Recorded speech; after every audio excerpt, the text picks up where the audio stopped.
나는 아예 태어나서 처음 교회를 처음 온다 이런 분들이 혹시 계시다면 더더욱 환영하고 축복합니다.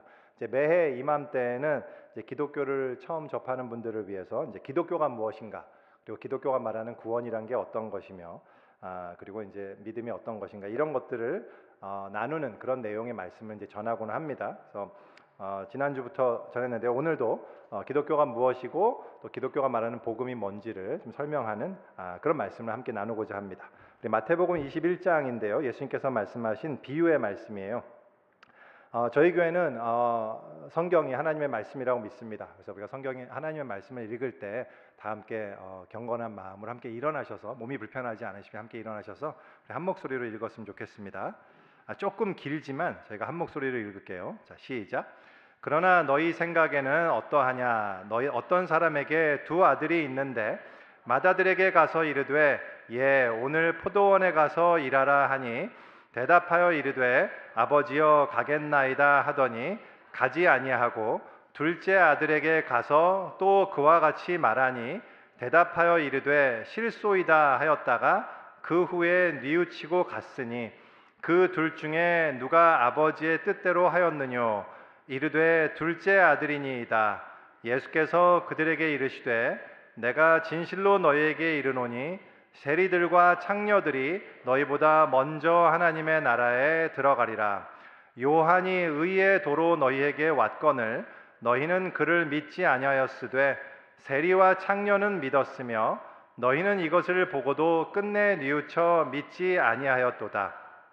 다시 한 비유를 들으라.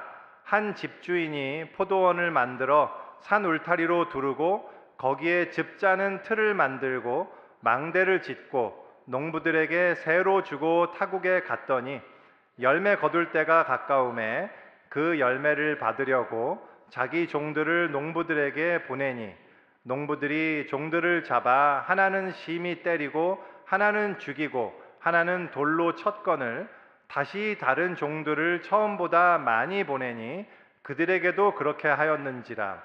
후에 자기 아들을 보내며 이르되 그들이 내 아들은 존대하리라 하였더니 농부들이 그 아들을 보고 서로 말하되 이는 상속자니 자 죽이고 그의 유산을 차지하자 하고 이에 잡아 포도원 밖에 내쫓아 죽였느니라.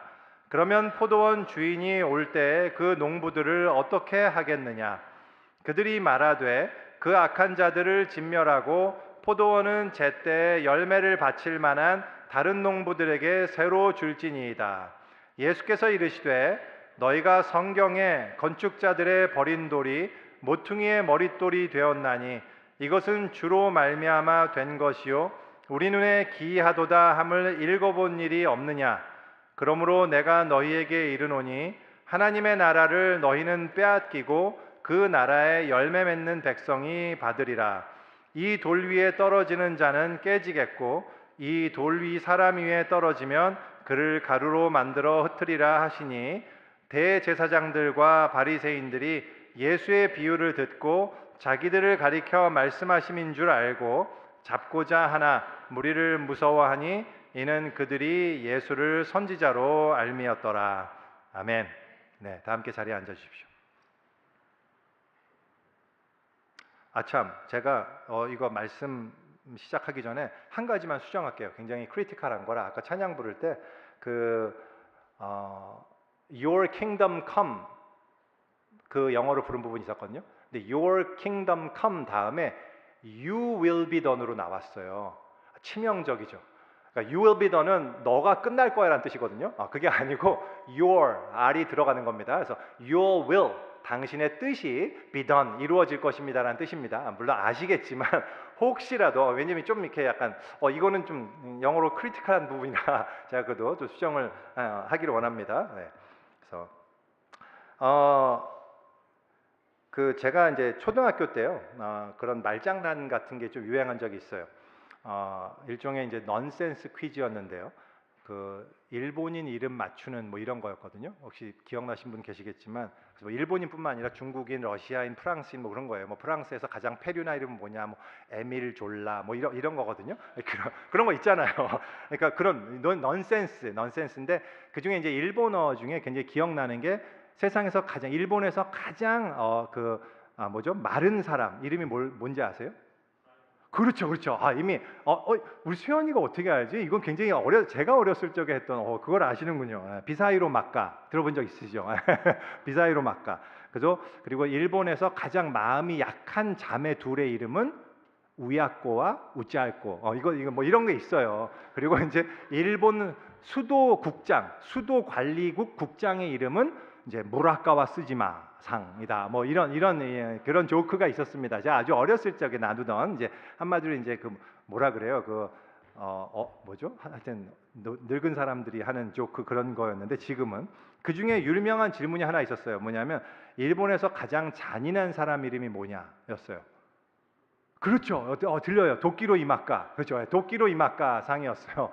그보다 더 잔인한 사람은 깐데 또까. 그리고 이제 세 번 더 잔인한 사람은 안까니마 골라까. 뭐 이런 거였죠. 그리고 이제 그 세 명의 보스가 이름이 뭐냐? 빠게스로 피바다. 뭐 이런 그러니까 뭐 말도 안 되는 조크였는데 그게 이제 제 초등학교 때 하여튼 그런 얘기를 하면서 막 웃고 막 그랬던 기억이 납니다. 저희 형이랑 주고받으면서.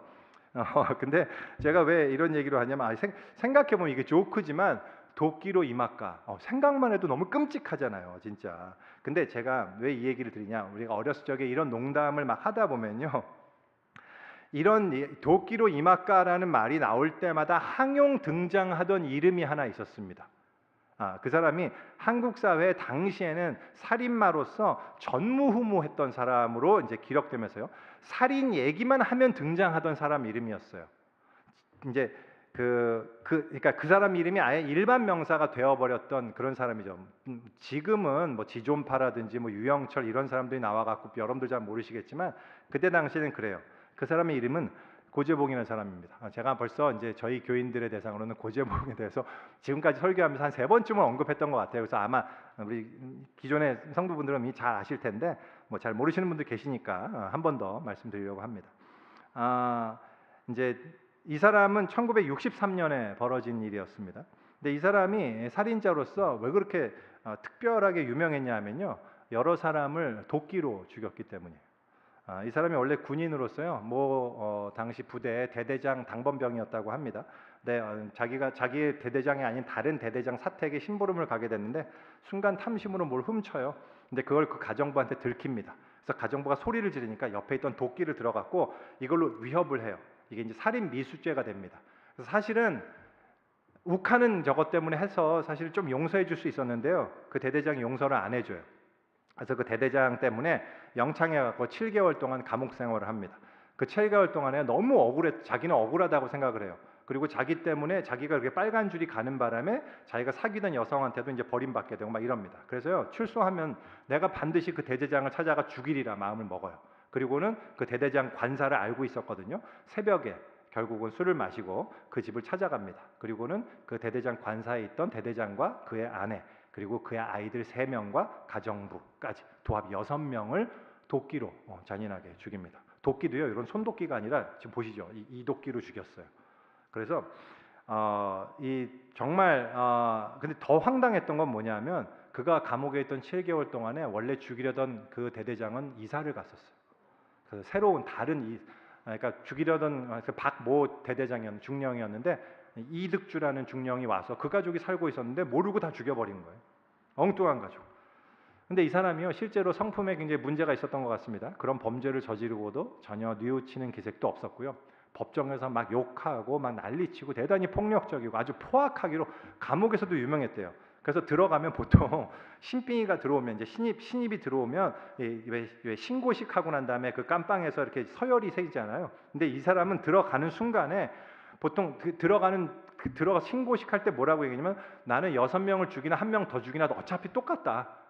그렇게 얘기하면서 신고식을 했대요. 그래서요, 그 순식간에 감방에 우두머리로 등장했던 그런 사람. 그리고 이 사람이 어떤 놈인지 보려고 교도소장이 문을 이렇게 여는 거 있잖아요. 열었을 때 눈을 찔러갖고요. 교도소장 하마터면 눈 잃을 뻔했던 막 이런 잔인한 어떤 이런 사람이에요. 황당한 사람이죠. 그래서 너무 할 말이 없는 인간인데 이런 이에게 당시에 이제 감옥 선교에 열심이셨던 안국선이라는 전도사님이 계세요. 그분이 이제 예수님을 전합니다. 그리고 이 고재봉이요, 그 후에 예수님을 믿어요. 그리고 감옥에서 예수님을 믿은 다음에 이 사람이 완전히 다른 사람이 됩니다. 그리고는 감옥에서 열심으로 다른 사람들을 돕고 섬기고 사랑하고 예수를 전하는 사람이 돼요. 그래서 이제 그가 사형당하는 날까지 열심히 예수를 전해요. 그래서 사건 발생 후 6개월 후였던 1964년 3월에 총사령을 당하거든요. 근데 그때까지 6개월 동안에 전도한 그 감옥의 수감자 수가 1,800명이었어요. 그 감옥의 총 인원이 2,000명. 2,000명 중에 1,800명을 전도하고 총사령으로 생을 마감하죠. 근데 그날 그가 사형장에 끌려가던 그날에 수많은 죄수들이 굉장히 애도하고 슬퍼했다고 합니다. 물론 저는 그가 아무리 감옥에서 어떻게 변화되고 어떤 선행을 했든 간에 얼마나 많은 사람들 전도했든지 간에 그가 저질렀던 그 끔찍한 범죄가 정당화될 수 있다고 생각지도 않고요. 그런 범죄를 미워할 생각도 없습니다. 그는 아주 사형받아 마땅한 죄를 저지른 악한 자였다는 건 분명해요. 다만 제가 이분을 소개하는 이유가 그런 그가 어떻게 감옥에서 예수님을 믿을 수 있었을까? 도대체 뭐가 그로하여금 이렇게 급격한 변화를 가능케 한 걸까? 어떤 이런 질문을 여러분들께 드리고 싶어서 언급했습니다. 오늘 예수님께서 하시는 이 비유가요, 이 질문에 대한 대답을 담고 있음과 동시에 기독교가 무엇이며 또한 기독교가 주장하는 하나님 나라, 그 천국에 과연 어떤 사람들이 들어가는가에 되는지를 그 내용을 아주 잘 설명하고 있기 때문이에요. 먼저 본문을 간단하게 설명드리면 이렇습니다. 오늘 우리는 두 개의 비유를 읽었습니다. 그 비유들은 예수님께서 당시의 이스라엘의 지도자들에게 하셨던 비유예요. 이들은 이제 46절을 참고해 보면 대제사장들과 바리새인들이라고 나와 있어요. 특별히 이 중에서 바리새인들은 백성들의 장로이고 모든 백성들의 유대인들의 아주 존경을 받던 그런 지도자들이었습니다. 첫 번째 비유는 이거예요. 그 비유 기억하시죠? 그러니까 읽으면서도 금방 이해되는 그런 비유였습니다. 내용이 이거예요. 아버지가 두 아들이 있었습니다. 근데 그 아들들에게 가서 포도원에 가서 일 좀 해라라고 얘기한 거예요. 근데 큰 아들에게 먼저 얘기합니다. 그러자 큰 아들이 대답해요. 네, 아빠 가겠습니다. 그러고 난 다음에 안 가요. 근데 둘째 아들에게도 동일한 얘기를 합니다. 포도원에 가서 일 좀 하렴. 근데 둘째 아들이 얘기해요. 싫습니다. 저 안 갈 거예요, 아빠. 그러고 난 다음에 뉘우치고 아버지 말대로 갔다. 이거예요. 근데 큰 아들과 작은 아들 중에 누가 아버지의 뜻대로 했습니까? 너무 쉽잖아요. 그죠? 둘째 아들이잖아요. 너무 쉽고 간단한 비유죠. 그래서 누구든지 이해하고 동의할 수 있는 그런 비유예요. 그러면 이 비유가 주는 교훈이 뭘까요? 굉장히 쉬워요. 그죠? 말만 잘하는 건 중요하지 않다. 그러니까 행동으로 순종해야 된다. 이런 거죠. 진정한 순종은 행동이 따라오는 것이다. 뭐 어떤 이런 교훈일 것 같잖아요. 그죠? 그럴까요? 바로 이 지점에서 이 비유가 굉장히 충격적이라는 사실이 드러나는데요. 왜냐하면 예수님이 그 다음에 이렇게 말씀하셨기 때문이에요. 예수께서 그들에게 이르시되 내가 진실로 너에게 이르노니 세리들과 창녀들이 너희보다 먼저 하나님 나라에 들어가리라. 그러니까 뭐냐면요. 예수님이 지금 이 두 부류의 사람들을 비교 대조하시는 거예요. 바리새인들, 지도자들과 그 다음에 세리와 창녀들 이런 거예요. 근데 바리새인들한테 이렇게 얘기하는 겁니다. 너희들이 경멸하는 그 세리와 창녀들이 너희보다 먼저 하나님 나라에 들어갈 거야. 그러면서 이유가 그런 겁니다. 왜냐하면 너희들은 아버지께 내 가겠습니다 하지만 안 간 첫째 아들과 같기 때문이다. 그에 반해서 세리와 창녀들은 안 갈 거예요 라고 얘기했지만 결국은 들어가 거기 이 둘째 아들과 같기 때문이야. 이렇게 말씀하시는 거란 말이죠. 이해가 가세요? 이게 얼마나 어이가 없는 얘기인지 아시겠어요? 이게 말이 안 되는 얘기예요. 이게 여러분들이 들으면서 이게 그냥 충격만 받는 정도가 아니라 상당한 적대감과 분노를 자아내는 게 정당한 그런 얘기입니다. 이걸 여러분들이 좀 충격을 같이 느낄 수 있어야 되는데 뭐냐면요. 예수님의 이런 말씀이 왜 적대감과 거부감을 일으킬 수 있냐면요. 이 바리새인들은요. 이스라엘의 리더들은 정말로 선한 사람들이었기 때문에 그래요. 그들의 그 선함으로 인해서 사람들로부터 존경받는 사람이었어요. 그러니까 지금으로 따지면 그래도 여러분들이 그냥 상상해 보시면 여러분들에게 당신은 누구를 가장 존경합니까? 이렇게 물었을 때 여러분들이 생각나는 사람 있잖아요. 정말 믿을 수 있는 내가 존경받는 사람. 뭐 예를 들어서 지금은 소천하신 뭐 우리 김수환 추기경이라든지 아니면 인도의 마더 테레사라든지 아니면 평생 무소유를 실천하셔서 하셨던 법정 스님이라든지 마하트마 간디라든지 아니면 뭐 기타 기독교 안에 있든지 기독교 밖에 있든지 좌우간 평생을 검소하고 평생을 사랑을 베풀며 사람들의 존경과 사랑을 받았던 어떤 이런 사람을 여러분들이 한번 떠올려 보시면 돼요. 만약에 그런 사람이 당장 떠오르지 않는다 그러면 그냥 여러분들이 가장 존경하시는 분이 여러분 부모님이라면 부모님을 떠오르시면 돼요. 나의 아빠, 나의 엄마, 그렇게 생각해 보시면 됩니다. 그리고는 그런 분들 한번 생각해 보시고요. 그에 반해서 이 정말로 세리와 창녀들은 어떤 존재였냐면요. 누가 봐도 악하고 이 사회에서 정말 저 인간들만 없어진다면 이 사회는 정말 아름답고 밝고 깨끗한 사회가 될 거다라고 모두가 생각하는 그런 죄인들이었단 말이에요. 그 당시에 바로 그런 대표적인 범죄자들, 죄인들이 누구였냐면 세리 or 창녀였습니다. 세리는 영어로 이제 tax collector거든요. 지금의 이제 세금 징수원 같은 사람들이 아니라 로마에 빌붙어서 폭력으로 이 유대인들 일반 시민들의 돈을 강탈하는 조폭 같은 사람들이었단 말이죠. 또 창녀는 누구냐? 자기 몸으로 사람들을 유혹해서 그걸로 자기 돈을 버는 탐욕적이고 또 사회를 타락시키는 어떤 그런 주범들이었어요. 그래서요, 이 비유가 단순히 말만 하고 행동하지 않는다면 그건 순종이 아니고 위선이다. 이런 류의 교훈이 될 수가 없는 이유가 뭐냐면요. 당시의 이스라엘 지도자들, 즉 바리새인들은요. 하나님 말씀에 네, 그러겠습니다. 멋있게 말은 했지만 그건 말뿐이었고 사실은 위선이었고 실제로는 순종하지 않았던 사람들이 아니기 때문이에요. 바리새인들은 순종하겠다고 말만 하고 실제로는 순종하지 않았던 사람들이 아니라 누구보다 철저히 순종하고 행동으로 보여주었던 사람이에요. 이들은 율법 한 획조차 벌벌 떨면서 다 지켰던 사람들이란 말입니다. 기도하겠다고 말만 하고 기도하지 않은 사람이 아니고요. 정말로 누구보다 열심히 기도했던 사람들이에요. 거룩하고 정결하게 살겠다고 다짐하지만 결국 집으로 돌아가고 나면 정결하게 살기를 못하는 그런 사람들이 아니라 정말로 거룩하고 정결하게 살기 위해서 정말 1분 1초도 거룩하게 살기 위해서 아주 몸부림을 쳤던 사람들이란 말이죠. 자기의 목을 걸고 하나님의 말씀을 지켰고 기도와 구제와 금식에 힘쓰고 타인들을 위해서 자신의 삶을 희생하던 사람을 살았던 너무나 타인의 존경과 모범이 됐던 그런 사람들이었단 말이죠. 바리새인들은. 그에 반해서 그러면 세리와 창녀들은 어떤 사람들이었냐? 하나님께 싫어요. 저는 제 마음대로 삐뚤어지게 살 겁니다. 라고 말로 하나님께 반항은 했지만 실제 그 삶의 모습에 있어서는 결국 절제하고 선한 삶을 살았던 그런 사람들이 아니에요. 세리와 창녀들 그런 사람들이 아니었단 말이죠. 마음껏 살겠다고 마음대로 죄지으며 살겠다고 난 문란하게 살겠다고 공언했지만 말은 그렇게 했지만 실제 삶에서는 너무나 마음이 불편해서 그래도 착하게 살아야지 그래 정결하게 살자 이랬던 사람들이 아니란 말입니다. 이들은 이유는 다양히 있었겠지만 실제로 죄를 지었던 사람들이고 그 죄를 즐기며 살았던 사람들이에요.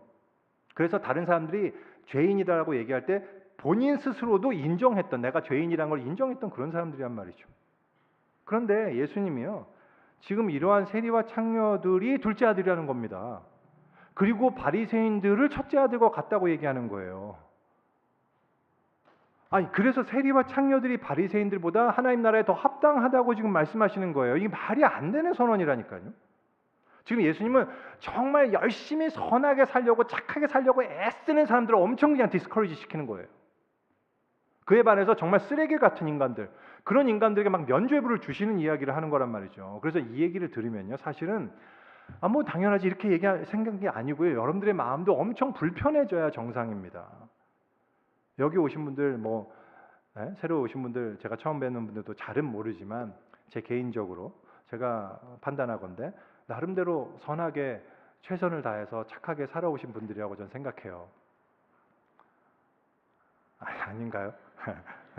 혹시 도끼로 몇 명 이렇게 담그고 한국에서 도망쳐 오신 분도 계시나요?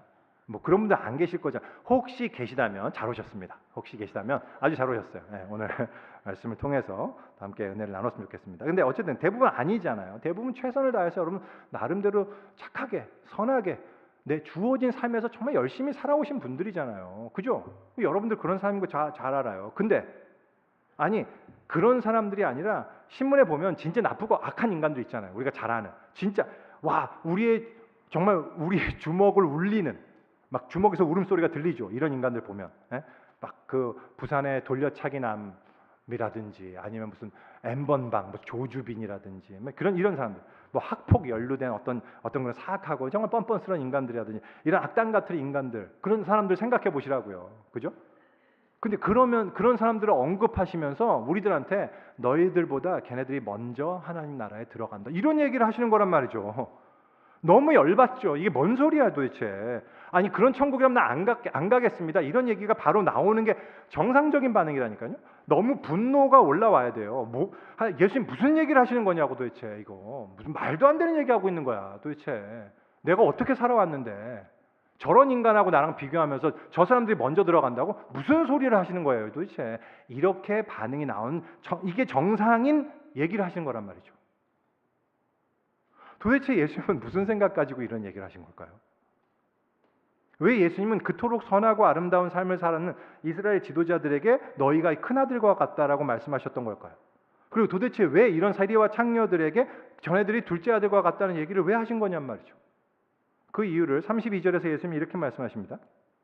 요한이 의의 도로 너희에게 왔거늘 너희는 그를 믿지 아니하였으되 세리와 창녀는 믿었으며 너희는 이것을 보고도 끝내 뉘우쳐 믿지 아니하였도다.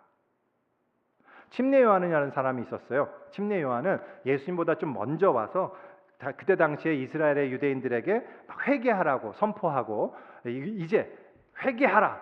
곧 메시아가 오실 것이고 메시아가 오시면 심판이 이루어질 거다. 그때가 오기 전에 너희들은 회개하고 하나님 앞에 침례 받아라. 이렇게 해서요 사람들한테 요단강에서 침례를 베풀던 그런 사람이었습니다. 그래서요 참고로 침례 요한이 와서 사람들에게 선포했던 말을 같은 마태복음에 기록된 말 조금 소개하면요 이렇게 기록되어 있습니다. 그때 침례 요한이 이르러 유대 광야에서 전파하여 말하되 회개하라 천국이 가까웠느니라 하였으니 이제 나는 너희로 회개하게 하기 위하여 물로 침례를 베풀거니와 내 뒤에 오시는 이는 나보다 능력이 많으시니 나는 그의 신을 들기도 감당하지 못하겠노라. 그는 성령과 불로 너희에게 침례를 베푸실 것이요 손에 키를 들고 자기의 타작마당을 정하게 하사 알곡은 모아 곳간에 들이고 쭉정이는 꺼지지 않는 불에 태우시리라. 이게 침례 요한의 선언이었습니다. 근데 예수님은 그 침례 요한을 언급하시면서 이렇게 말씀하시는 거예요.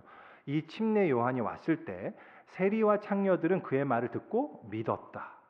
그에 반해 이스라엘의 장로들 너희 바리새인들은 침례 요한을 믿지 않았고 또한 그의 말에 반응하지도 않았기 때문이다. 이렇게 말씀하시는 거예요. 그러면 또 다른 질문이 우리가 떠오르죠. 뭐냐면 그렇다면 그렇게 선하고 존경받던 이스라엘 리더들은 그 바리새인들은 왜 침례 요한의 말에 반응하지 않았던 걸까요? 그에 반해 세리와 창녀들은 왜 반응했던 걸까요? 그 이유를 설명하시는 게 바로 둘째 비유예요. 두 번째 비유의 내용은 이렇습니다. 한 주인이 포도원을 가지고 있었어요. 그래서 그 포도원을 열심히 만듭니다. 울타리를 두릅니다. 집 짜는 틀도 만들고 망대를 지어요. 어려운 건 다 자기가 했어요. 다 자기가 하고요. 이 포도원을 농부들에게 이제 새로 주고 어디 이제 떠났어요. 어디 먼 곳에 가야만 했던 것 같아요. 농부들에게 새로 주고 떠났습니다. 그리고 이제 시간이 지나서요. 이제 세를 받기 위해서 이제 자기 종을 보내요. 그랬더니 그 농부들이요. 주인이 보낸 사람을 어떻게 해요? 때리거나 죽여요. 그래서 이 주인이요. 또 다른 종을 보냅니다. 그랬더니 그 똑같은 농부들이 또 그 다른 종들도 죽이거나 돌로 쳐 죽이거나 아니면 때려요. 그래서요. 결국 마지막에 이 주인이 한 가지 결심을 해요. 내 아들을 보내자. 아무리 이 사람들이 이래도 내 아들이라면 마음을 돌이킬 거다. 공경할 거다. 그래서 아들을 보냅니다. 그랬더니 이 농부들이 아들이 온 걸 보고 생각합니다. 이 녀석이 포도원 주인의 상속자네. 그러니까 이 아들을 죽이면 이 포도원이 우리께 될 거다. 그러면서 그 아들을 포도원 밖으로 끌고 나가서 죽였다. 이런 얘기예요. 이런 비유입니다. 여러분 이 비유가 이해 가십니까? 도대체 이게 무슨 비유예요? 아니 내용을 이해하기가 어렵다는 말이 아니라 내용을 공감하기가 어렵잖아요. 그죠? 실제로 이런 일이 벌어질 수도 없는 말도 안 되는 내용이잖아요. 세상에 이런 포도원 주인이 어디 있습니까? 말이 돼요? 세상에 그리고 이런 농부가 어딨냐고. 있다면 다들 정신 나간 인간들인 거죠. 이게 뭐 말이 돼야 공감을 하죠. 뭔가 공감이 돼야 뭔가 이해를 하고 뭐 교훈을 얻을 거 아니에요. 공감이 하나도 안 되네. 여러분이 농부를 하면 어떻게 하시겠어요? 이렇게 하시겠어요? 결과가 뻔히 보이는 이런 범죄를 한두 번도 아니고 여러 번 다 죽이고 아들까지 죽이면 내 차지가 될 거다 이렇게 생각하시겠냐고. 말이 안 되는 얘기잖아요. 이런 일이 정말 발생할 수 있다고 생각이 안 되지 않습니까? 그지 않나요? 근데 도대체 예수님이 이 말씀하신 이유가 뭘까요? 물론 1차적으로는요. 이 비유는 당시 이스라엘에 대한 비유입니다. 하나님의 선택과 받은 백성이었던 이스라엘이 어떻게 하나님을 거부했는지를 보여줘요. 그리고 결국 그 이스라엘 지도자들이 하나님의 아들 예수를 어떻게 거부하고 죽일 것인지에 대한 내용도 담고 있는 그림이에요. 그래서 43절에서 예수님께서 말씀하시듯이 이스라엘에게 주어졌던 하나님 나라 백성으로서의 축복이 이방인들에게 넘어갈 거다라는 사실을 보여주고 있습니다. 1차적으로는 이스라엘의 운명에 관한 이야기. 근데요, 이 내용이요, 가만히 한번 잘 생각해 보십시오. 이 이야기가요, 그냥 이스라엘에 국한된 이야기가 아니에요. 이 비유는 우리의 모습, 우리 삶의 모습을 정말 정확히 보여주고 있습니다. 조금 전에 제가 이제 우리가 이 비유는 너무 말이 안 된다고 생각했잖아요. 그죠? 여러분들도 공감 못 하시겠죠? 너무 말이 안 되잖아요. 이게 근데 왜 말이 안 되는 거죠? 어떤 게 말이 안 돼요? 일단 이 비유에 등장하는 농부들이 일단 말이 안 되잖아요. 어떤 농부도 주인에게 이런 식으로 대할 수는 없을 거잖아요. 주인의 포도원이 자기 것처럼 생각하는 것부터 처음부터 말이 안 되고요. 그 주인이 종을 보냈는데 그 종을 때리고 죽이는 것도 말이 안 되고, 또 그 주인의 아들까지 보냈는데 아들도 죽여버린다. 그러면 내 차지가 될 거다라고 생각하는 것도 너무 말이 안 되죠. 너무 우스꽝스럽잖아요. 그죠? 허무맹랑하고 진짜 터무니없는 이야기죠. 근데요, 여러분들 이걸 한번 잘 생각해 보세요. 이 말씀이 얼마나 정확하게 우리의 삶의 모습을 보여주는지 우리 각자 여러분의 나 자신의 삶을 한번 생각해 보시면 좋겠습니다. 나라는 사람의 이야기, 여러분 각자를 생각해보면 나라는 사람의 이야기가 어디서 시작될까요? 포도원에서 시작돼요. 어떤 주인이 만든 포도원이었어요. 나의 삶이라는 포도원을 하나님이 만드셨단 말이죠. 그리고는 그거를 하나님이 나에게 맡기셨어요. 그죠? 거기서 내 인생이 시작되잖아요. 내 인생은 주어진 거잖아요. 그죠? 내 인생은 내 주어졌다니까요. 여러분들이 인생을 만드신 분 계세요? 없잖아요. It's given. Your life is given. It's not what you created. It's given. 그냥 주어진 거란 말이죠. 원래부터 주인이 있는 건데 나한테 맡겨졌단 말이에요. 이 포도원이 주어지기까지 농부들이 그걸 위해서 뭐 한 게 없어요. 처음부터 내 인생이라는 포도원은 이걸 만들고 맡기신 하나님의 것이었단 말이죠. 근데 여러분 그렇게 생각하나요? 우리가 그렇게 생각하냐고요? 그렇게 생각 안 하죠. 조금 전에 이 비유에서 농부들이 너무나 이상하다고 말도 안 된다 그랬잖아요. 근데 정확히 우리가 이 농부처럼 생각한다니까요. 이 포도원 내 거다잖아요. 이 포도원 내 거라니까. 내 인생 내 거라니까. 그게 우리 생각이잖아요. 얼마나 똑같아요. 전 이거 그때 소름이 돋는다니까. 정말 똑같아. 제가 저희 어머님이 2년 전에 하나님 나라로 떠나 보내드렸습니다. 근데 제가 저희 어머님을 보면서 당시에 아주 깊이 깨달았던 게 하나 있어요. 저희 어머님이 돌아가시기 전에 한 5년 전쯤에 고관절 골절을 당하셔서 이제 수술을 하셨어요. 그 수술 후에는 다리를 잘 못 쓰셨습니다. 그 다리를 못 쓰시니까 점점 침대에만 누워 있고 더 안 쓰니까 더 근육은 개발이 안 되고 그러니까 더 아예 점점 더 완전히 이제 불구가 되시는 거죠. 그래서 불구가 되셔서 결국은 아예 다리를 못 쓰시게 됐어요. 근데 어머님이 그나마 이렇게 워커를 짚고 이렇게 왔다 갔다 하실 수 있던 시절에 제가 이제 어머니를 뵈러 한국에 가서 어머니를 이제 병 간호 좀 하두고 그러다 보면요, 어머니가 저랑 같이 부엌의 창밖을 이렇게 내다보세요. 거기가 이제 미금역 앞에 있는 신혼 아파트인데 거기서 직장인들과 학생들이 막 지하철역을 향해서 막 가거든요. 근데 어떤 아저씨 직장인을 보시더니 그러시는 거예요. 아이고 어떻게 저렇게 잘 건너 이러시는 거예요. 제가 그 얘기를 들었을 때 처음에 웃음이 나온 거예요. 아니 어머니, 아니 걷는 건 당연하죠. 걷는 게 뭐가 부러워. 걷는 건 다 못 걸으면 그게 문제인 거지. 그게 걷는 게 뭐가 그렇게 대단해요. 라고 그렇게 얘기하는 순간 진짜 제 머리를 맞은 것처럼 무언가 생각이 들었어요. 여러분 한번 그런 생각을 해보세요. 진짜 이건 여러분 한번 상상을 해보세요. 여러분들이 다리를 못 쓰게 됐어요. 두 다리를 못 쓰게 됐습니다. 아니면 여러분들이 눈 한쪽을 잃었어요. 눈이 불구가 됐어요. 하나를 아예 못 보게 됐어요. 아니면 뭐 좌반신이 마비됐습니다. 그런 상상을 해보세요. 이걸 그냥 상상하실 때요, 진짜 그 일이 벌어졌다고 한번 상상해 보시라고요. 그러면 여러분들이 기도합니다. 주님, 제발 제 눈만 볼 수 있다면, 아니면 제 다리만 낫게 해주신다면, 아니면 제가 이 반신불수된 이것만 고쳐주신다면 제가 평생을 하나님을 위해서 제 인생을 바치겠습니다. 막 이렇게 기도해요. 그러겠죠? 근데요, 그렇게 기도하고 났더니 갑자기 막 눈이 뜨거워져. 막 그러더니 갑자기 안 보이던 빛이 막 들어와. 그때 사람이 갑자기 보여. 보인다!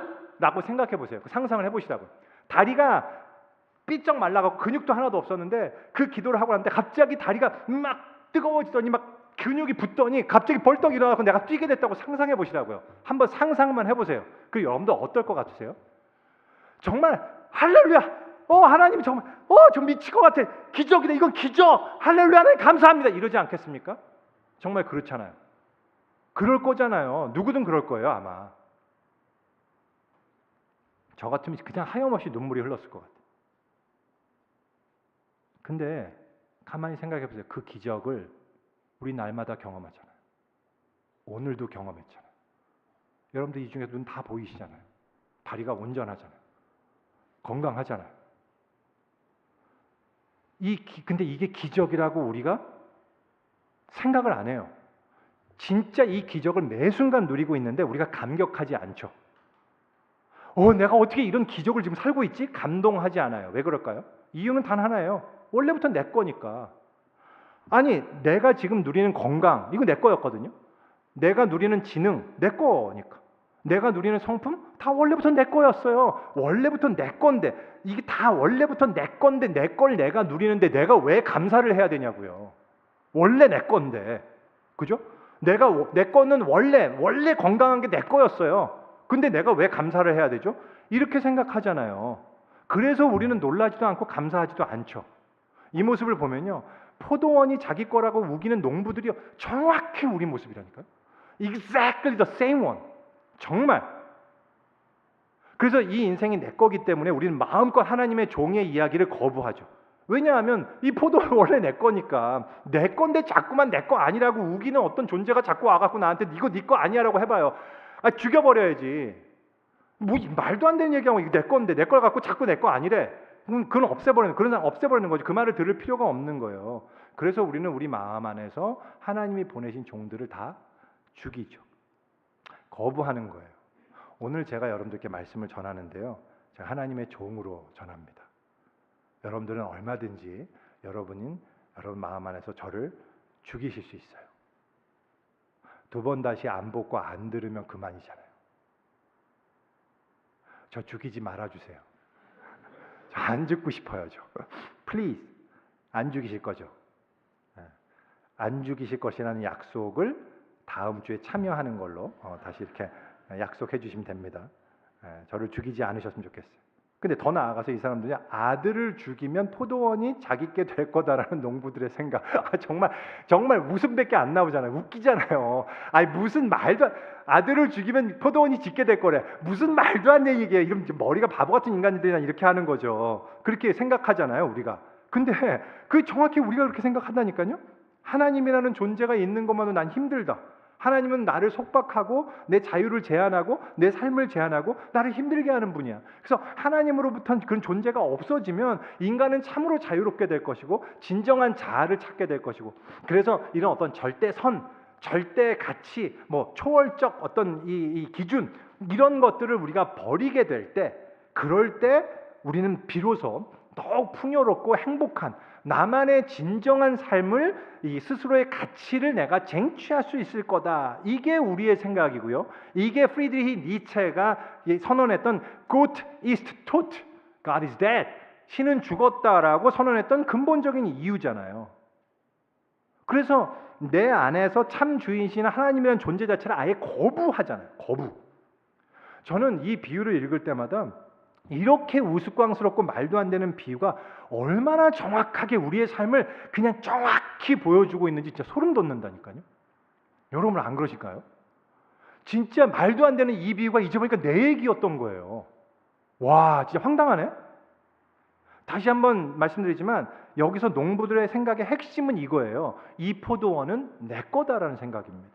그러면서 포도원의 원주인과의 참된 관계를 부정하는 거거든요. 이것이 정확히 성경이 이야기하는 인간의 죄예요. 이걸 sin이라고 부릅니다. 내 인생은 내 거다. 그러면서 참 주인이신 하나님과 내가 관계없는 삶을 사는 것, 이것을 성경에서는 죄라고 이야기해요. 그런데요, 이 인생은 나의 것이다 라는 이런 생각은 이 세상의 모든 가치관이자 어떤 이 철학의 기초예요. 기초, 가장 근간이 된단 말이죠.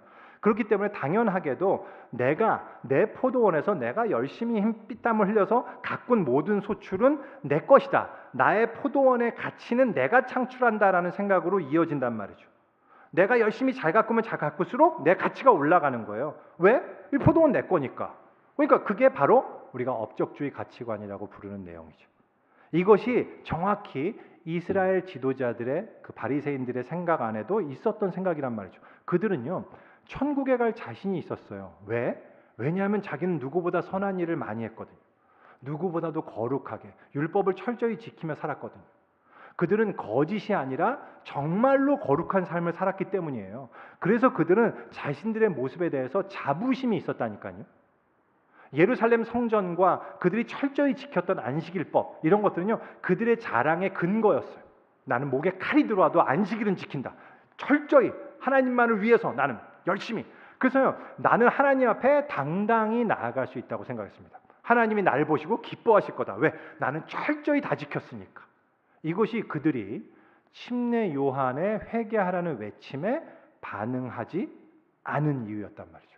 왜? 그들에게는 구원자가 필요 없거든요. 왜냐하면 나는 이미 구원받을 자격이 충분히 있다고 믿었으니까.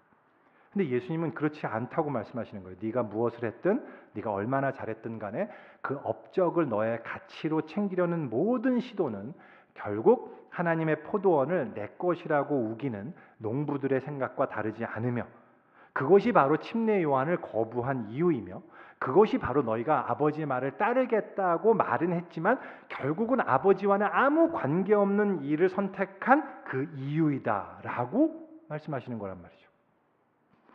여러분, 기독교가 뭘까요? 기독교는요, 내가 무엇을 해야 하며 무엇을 하지 말아야 하는지에 대한 내용이 아니에요. 기독교는 내가 얼마나 교리를 잘 지키고 얼마나 선한 삶을, 착한 삶을, 얼마나 많은 사람들을 사랑하는 삶을 살고 있는가에 관계된 것이 아니에요. 기독교는 내가 이 땅에서 얼마나 신앙생활을 잘하는지, 어떤 업적으로 하나님께 영광을 돌렸는지에 대한 것이 아니란 말이죠. 여러분, 오해하시면 안 돼요. 그것은 기독교가 아니에요. 물론 그런 것들이요, 하나님의 은혜를 받은 자가 은혜에 대한 결과로, 그 부산물로 나에게 주어지는 어떤 것일 수는 있습니다. 그럴 수는 있어요. 하지만 기독교의 핵심 초점은 거기에 있지 않아요. 그것은 기독교의 본질이 아닙니다. 기독교의 본질은, 기독교의 핵심은 내가 하나님의 포도원을 내 것인 양 차지하고 내 마음대로 인생을 살아온 죄인이라는 사실을 인정하는 거예요. 그래서 나는 하나님의 은혜가 절대적으로 필요한 존재임을 인정하는 데서 출발하는 겁니다. 나에게 정말로 필요한 것은 나의 업적이 아니고 정말 필요한 것은 은혜이고 하나님의 용서이며 하나님의 자비다 라는 것을 인정하는 데서 출발하는 거예요. 그래서 그 사실을 깨닫고, 그런데 이러한 나를 하나님이 정말로 사랑하시고 정말로 나를 불쌍히 여기셔서 그 당신의 아들을 이 땅에 보내셔서 그분이 십자가에 달려 죽으심으로 말미암아 나의 모든 죄를 대속하시고 그 은혜로 하나님께서 나를 용서하시고 나에게 자비를 베풀어 주셨다라는 사실, 그것을 믿음으로 받아들이고 고백하는 것, 그것이 기독교예요. 이것이 예수를 믿는다는 말의 의미입니다. 예수를 믿는다는 말은 나의 열심과 경건과 나의 성품으로 하나님의 자녀가 될 수 있는 길이 없기 때문에 하나님의 은혜의 본체이신 예수님만을 온전히 바라보고 그분의 은혜만을 내가 전적으로 의지한다는 그런 말이란 말이죠. 이것을 우리는 gospel, good news, 복음, 복된 소식이라고 부릅니다. 왜냐하면 이것은 우리가 어떤 삶을 살았든 우리가 어떤 죄인이라 할지라도 하나님께서 우리를 위해서 하신 그 놀라운 일로 인해서 우리에게 구원의 길이 열렸다는 사실을 알려주는 길이기 때문입니다. 할렐루야. 예수 그리스도로 말미암아 우리의 모든 죄가 용서되고 하나님의 의가 우리에게 옷 입혀질 수 있다라는 것을 선언하는 내용이기 때문에 그래요. 그런데요, 다시 말씀드리지만 이 복음을 받아들인다는 것이 쉽지가 않아요. 그게 참 놀랍죠. 우리 안에 자아중심주의적인 그 심성과 업적주의 가치관은 나에게 은혜가 필요하다는 선언, 오직 하나님의 은혜로 말미암아 내가 구원을 받는다는 이런 선언이 불쾌하고 불편하기 때문이에요. 이것이 이스라엘 지도자들이 그 자신들의 거룩한 이 거룩과 율법 준수에 있어서 놀라운 업적을 지니고 있음에도 불구하고 침례 요한을 거부하고 그리고 끝내 하나님의 아들 예수 그리스도를 거부하고 죽인 결정적인 이유였단 말이죠. 그리고 이것이 또한 예수님께서 42절에 얘기한 시편에 기록된 바 이 건축자가 이 성경 건축자들의 버린 돌이 모퉁이의 머릿돌이 되었다라는 말씀. 여기서 이 건축자가 그 돌을 버린 이유가 바로 거기에 있는 거예요. 예수님이 이게 시편 118편 내용인데요. 그걸 인용하면서 언어의 유의를 사용하신 겁니다. 히브리어로 아들이 벤이거든요. 벤. 그래서 아들을 거부하는 것. 근데 돌은 에벤입니다. 에벤. 그래서 너희들이 벤을 거부하는 것은 시편 118편에 기록된 건축자가 에벤을 버린 것과 똑같다라고 말씀하시는 거예요. 근데 여러분들 이거 아세요? 건축자가 이 돌을 왜 버렸을까요? 지금과 달리 당시의 건축자들은 가장 중요한 게 뭐였냐면 돌에 대한 전문가였어요. 그 돌을 어떤 돌을 내가 주춧돌로 세워야지 또 어떤 돌을 어떻게 해놔야 이 건물이 제대로 될 것인가 아주 정확히 파악하는 사람들이었거든요. 그래서요 노련한 사람들이에요. 아무나 건축가가 되는 게 아니에요. 그런데 이 돌을 왜 버렸을까요? 그 노련한 건축가가 보기에 이 돌은 건물 짓는데 아무 쓸모가 없다고 본 거예요. 이 세상을 세우고 이루는데 그 기초가 되는 중심사상, 내가 중심이 되는 업적주의적 가치관, 그 관점에서 볼 때는 예수라는 존재, 복음이라는 것은 도저히 이 세상과 양립할 수가 없어요. 도무지 맞지가 않는단 말이죠. 어디에도 이 세상에서 써먹을 데가 없다니까. 이것이 바로 그 건축자들이 그 돌을 버린 이유예요. 이것이 복음이 세상이 복음을 받아들이기 어려운 이유란 말이죠. 근데 바로 그렇게 버려진 복음을 받아들인 자들이 있었습니다. 그들이 누구? 바로 세리와 창녀들이었어요. 그들이 받아들인 이유는 뭘까요? 딱 하나였어요. 그들은 자신들이 실패자라는 사실을 알았기 때문이에요. 자기에게서 구원을 기대할 만한 어떤 것도 없다는 것을 인정했기 때문이에요. 이들은 자기들이 천국에 들어갈 자격이 조금도 없다는 것을 이미 알고 있었어요. 자기 삶을 내가 책임질 수 없다라는 걸 알았어요. 포도원이 주인이 내가 될 수 없다는 사실을 그들 스스로 철저히 인정했단 말이죠. 자기 삶에 구원자가 반드시 필요하다는 사실을 철저히 인정했습니다. 그저 하나님의 은혜가 아니면 나에겐 정말로 소망이 없다라는 것을 알았기 때문이에요. 그래서요 이들에게 있어서 구원자가 왔다는 소식은 진짜로 복음이었던 거죠. 이들에게 정말 복음이었던 거예요. 할렐루야, 유일한 희망. 나는 그냥 지옥으로 가서 마땅한 존재인데 유일한 희망, 할렐루야, 하나님이 내 죄를 용서해 주신다라는 어떤 이 놀라운 희망을 가질 수 있었던 게 바로 그들의 구원자가 왔기 때문이에요. 이들은 그래서 하나님의 아들 예수님만을 의지했습니다. 바로 이것이 이들이 이스라엘의 지도자들 바리새인들보다 먼저 천국에 들어간 이유예요. 왜냐하면 이것이 회개이기 때문입니다. 헬라어로 메타노이아. 회개라는 건 다른 게 아니에요. 얼마나 많이 울었는지, 얼마나 많이 내 죄를 하나님께 고백했는지 이런 얘기를 하는 게 아니라 회개라는 것은 방향 전환이란 말이죠. 메타노이아, 내 방향 전환. 어떤 방향을 전환하는 거예요? 지금까지 내 인생의 포도원은 내 것이었고 내가 주인이다라고 생각했던 그 방향에서 방향을 전환해서 이것은 하나님의 것이고 내가 포도원의 책임질 수 있는 자격이 그리고 능력이 나는 없다라는 것을 인정하는 방향. 바로 그 방향으로 돌이키는 것, 이것을 인정하는 것은 바로 이것을 우리가 회개라고 한단 말이에요. 주님의 은혜가 없으면 나는 소망이 없는 자입니다. 오직 참 주인이신 하나님, 그 상속자이신 예수 그리스도만을 나는 의지합니다. 이것이 회개예요. 이것이 우리가 하나님 나라에 들어가는 유일한 길입니다. 왜냐하면 하나님 나라란 내가 하는 일이 아니라 하나님께서 하시는 그 일에만 전적으로 의존되어서 통치되는 나라이기 때문이에요. 우리가 오늘 불렀던 찬양 가운데요, 인내하신 구세주야라는 찬양이 있습니다. 저는 이 찬양을 부를 때마다 항상 감동이 돼요. 그리고 저는 제 장례식 때도 이 찬양을 불렀으면 좋겠다는 생각을 내가 항상 하게 되는 그런 찬양입니다. 이 찬양은 찬송가 이 작사가로 유명한 페니 크로스비라는 여사가 작사한 찬송시예요. 이분이 6살 때 시력을 잃고 평생을 맹인으로 사셨던 분인데, 그러면서 귀한 하나님의 은혜를 깨닫고 하나님의 찬송가를 짓는 일을 평생으로 사셨던 분입니다. 이분이 아주 유명한 찬송가는 다 이분이 많이 만드셨어요. 근데 이분이 이 인내하신 구세주여를 만들게 된 계기가 있어요. 한 번은 뉴욕의 한 교도소를 방문하는데 말씀을 전하면서 소경 바디메오와 예수님의 만남을 전했어요. 소경 바디메오 이야기는 제가 따로 설명을 안 드렸지만, 소경 바디메오라는 사람이 있었거든요. 근데 예수님이 지나가실 때 주야, 다윗의 자손 예수야, 저를 불쌍히 여기십시오 하고 막 고래고래 소리 지르거든요. 옆에서 사람들이 조용히 하는데도 다윗의 자손 예수야, 저를 불쌍히 여겨주세요 막 이래갖고 예수님이 지나가시다가 저 사람 누구냐? 오라 그래라. 그러고 난 다음에 그 소경을 낫게 하시는 이 내용이 이제 기록되어 있는 거거든요. 그래서 이 내용을 그 교도소에서 전하는데, 그때 이 설교를 듣고 있던 죄수 중 한 명이요, 어디선가 크게 이렇게 울부짖은 거예요. Good Lord, please do not pass me by. 이렇게 얘기를 한 겁니다. 근데 그 죄수의 외침을 딱 듣는 순간 그분의 그 절규가 자기 마음에 깊이 박힌 거예요. 그래서 그것을 찬송가로 작사합니다. 그 가사는 이렇게 돼요. Pass me not, O gentle Savior. 자비로운 구세주여, 저를 그냥 지나치지 말아 주십시오. Hear my humble cry. 저의 비천한 울부짖음 들어주십시오. While on others thou art calling. 여기서 thou art는 you are예요. 당신이 다른 이들을 부르실 때 do not pass me by. 제발 저를 지나치지 마시고 저도 꼭 불러주십시오. 이게 이 찬양의 가사의 내용이란 말이죠.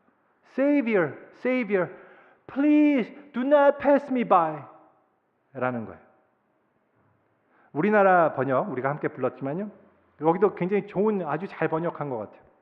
인내하신 구세주여 내 말 들으사 죄인 오라 하실 때 날 부르소서. 주여 주여 내 말 들으사 죄인 오라 하실 때 날 부르소서. 이 찬송가의 짧은 구절 안에 조금 전에 언급한 회개의 심령이 담겨 있어요. 주님, 두렵습니다. 저는 자격이 없습니다. 저는 파산 상태입니다.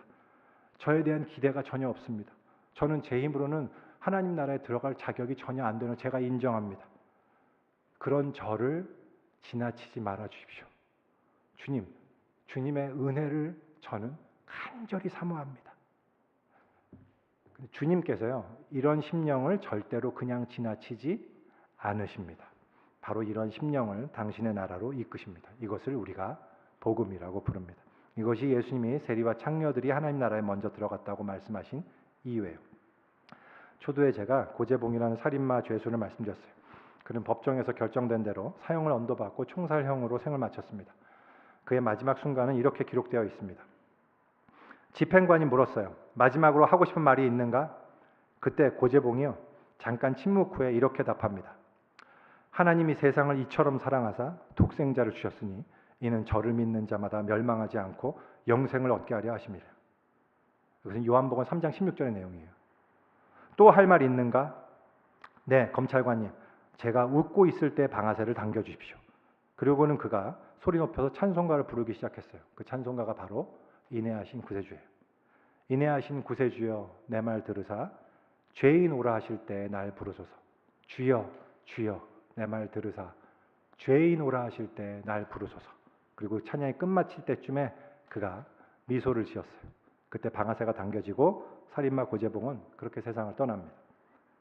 저는 여전히 고재봉은 참으로 참혹한 범죄를 저지른 악한 범죄자라고 저는 그렇게 생각합니다. 하지만 그럼에도 불구하고 이 땅에서 참으로 너무나 선하고 너무나 훌륭하고 그래서 너무나 정말 모두에게 칭송받고 존경받는 수많은 사람보다 고재봉이 먼저 하나님 나라에 들어갔다고 확신합니다. 그 이유는 단 한 가지. 우리가 하나님 나라에 들어갈 수 있는 길은 오직 하나님의 은혜, 예수 그리스도의 십자가의 은혜밖에는 없기 때문입니다. 그리고 고재봉은 바로 그것만을 의지했기 때문이에요. 말씀 마치겠습니다. 지금도 이 세상 나라를 건축하는 건축자들은 예수 그리스도라는 이 돌을 내다 버려요. 왜? 이 세상 가치관과 도무지 맞지 않기 때문이에요. 거부합니다. 하지만 하나님께서는 이렇게 버려진 돌, 십자가에 죽임당한 당신의 아들 예수 그리스도의 그 은혜, 그분만을 의지하는 자들을 통해서 그 돌을 머릿돌 삼아 우리가 생각지도 못했던 놀라운 건물을 세워가십니다. 그 건물이 바로 하나님 나라입니다. 우리가 어떤 상황에 있든지 어떤 상태이든지 어떤 삶을 살아오셨든지 간에 만일 여러분이 오직 예수님의 십자가 외에는 내가 의지할 것이 없습니다. 예수님만을 내가 의지합니다. 라고 고백한다면 바로 여러분이 하나님 나라의 백성입니다. 물론 정말 쉬운 이 고백이 결코 쉽지 않다는 걸 저는 잘 알아요. 왜? 우리는 하나님의 은혜만을 의지하기보다는 끝까지 이 포도원이 내 거라고 우기면서 끝까지 내 삶을 내가 책임지려는 그 이상한 농부들과 훨씬 더 닮아 있기 때문이에요. 하지만 한 가지 우리에게 너무나 감사하고 다행인 사실이 하나가 있어요. 그것은 뭐냐 하면 이 비유의 등장인물들 중에서 농부들만 이상한 게 아니라는 사실입니다. 농부들 외에도 정말 이상한 존재가 하나 더 있습니다. 바로 포도원 주인이에요. 이 주인 정말 상식적이지 않습니다. 농부들이 그렇게 자기를 거부하는데도 끊임없이 은혜를 베풀어요. 계속해서 종을 내보냅니다. 그리고는 결국 자기 아들까지 보내십니다. 그렇게 끝까지 이 포도원 농부들이 돌이킬 것에 기대를 걸며 그들을 향한 자비를 포기하지 않아요. 이 포도원 주인이 바로 우리 하나님 아버지의 모습이란 말이죠. 우리에게 여전히 희망이 있는 이유가 바로 여기에 있어요. 정말 이 이상한 농부 같은 우리를 절대로 포기하지 않는 진짜로 이상한 하나님, 그 하나님이 바로 우리 하나님이시기 때문입니다.